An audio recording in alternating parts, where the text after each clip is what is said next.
23 summation as n goes from 1 to infinity, natural log n over n.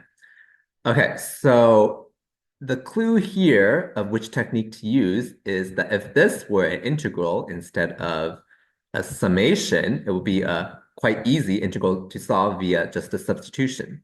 So let's do that. There's some conditions to be met to use the integral test. This needs to be a positive, decreasing, and some teachers even require you to say it's a continuous function as well, which we know natural log n is continuous for n is greater than equal to 1. And n is 1 over n is continuous for n is greater than equal to 1 as well. Okay, so that's continuous. Is it positive? Yes, natural log 1 is 0, and then it keeps increasing, yeah?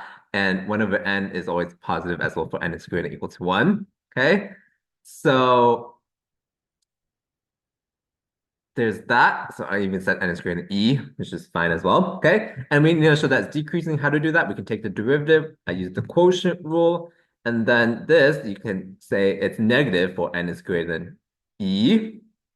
Okay, we know that because ln of e is 1, right? So 1 minus 1 on top is 0. So that's like the crossing point, and everything beyond that, because ln keeps increasing, the top will be negative, the bottom is always positive, so it's going to be negative. Yeah? Okay, so now we evaluate this integral from e to infinity, natural log n over n dn. You can replace it with x's if you want. So do a substitution. You can hopefully do it in your head. It's half natural log n squared. You can quickly check if you differentiate this, get this via the chain rule, right? And then I didn't use the proper limit notation here. Hopefully you don't need it anymore, but if you need it, do it, please. This is going to be infinite. If you plug in infinity, ln infinity is like infinity, yeah? So therefore, since this integral diverges, the original series diverges as well by the integral test.